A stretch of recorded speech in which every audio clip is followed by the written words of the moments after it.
Well, it's time now for a look at what some of today's international papers are saying with our press reviewer, Florence Vimino, who joins me now. Hello, Florence. Hi, Lorna. So that high-altitude mountain climbing disaster here in France on Thursday has gained some international attention as well. An avalanche near Chamonix that killed 9 climbers, unfortunately. That's right. We're going to take a look at just some front pages to show you how it's getting some attention. First of all, The Guardian, it's on the front page there. You see a photo of rescue workers on Mont Maudit, as it's called. 9 killed on the cursed mountain, says The Guardian. It's also on the cover of the International Herald Tribune here, where you see a search and a rescue helicopter flying over the avalanche zone. They call it the Alpine disaster.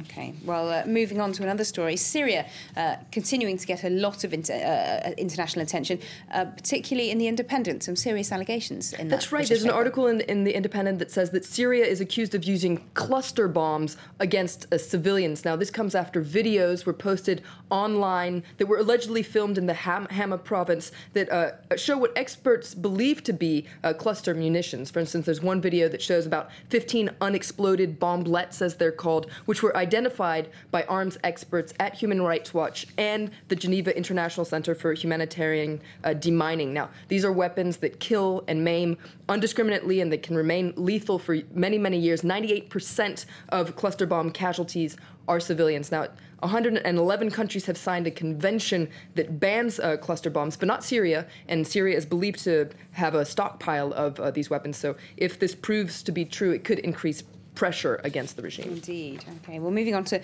perhaps slightly happier stories, but maybe not. The Olympics coming up, just 2 weeks, 14 days to go now, and they are also on a lot of getting a lot of today. attention today. For instance, it's in the editorial of The Guardian, which focuses on the security situation around the Olympics, especially after an extra 3,500 troops were put on security duty around the Games. This after the G4S security giant that was in charge of security turned out they weren't able to deliver the number of staff that they had been contracted to. So according to The Guardian, the decision to bring in the military is inescapable and depressing. And according to this article, it reflects badly on everybody, the G4S security company, the organizers, and the Home Office, especially because it comes so late in the game, just 14 days to go. And in this editorial, The Guardian points out that 7 years ago, London was awarded the Games, and very shortly afterwards, there was the London bombings, and that proved that security was going to be paramount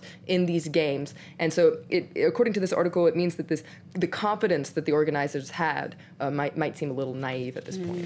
Okay, well, we're going to stay with the Olympics because The Independent, staying with British papers, they want people to get into the spirit of the Olympics. That's right. There's an interesting article in The Independent that says, let the moaning end and let the Games begin, because a lot of the coverage up until this point has been on the problems of the organizers, etc. So The Independent says, get into the spirit. There's also another exciting article in The Independent in terms of gender equality, because for the very first time in Olympic history, all of the 204 participating nations will have female athletes. This comes after Saudi Arabia caved into pressure, and we'll have 2 female athletes, a martial artist and an 800-meter runner. They will be the first women to represent their country. Okay, so 2 slightly happier Olympic stories. And we do know that Londoners do love moaning, though, so we'll watch this space and see if they enjoy the Olympics. But staying with the Olympics as well, because the US team's official uniform has been getting quite a lot of criticism. Tell us why. That's right. Well, the USA's red, white, and blue Ralph Lauren designed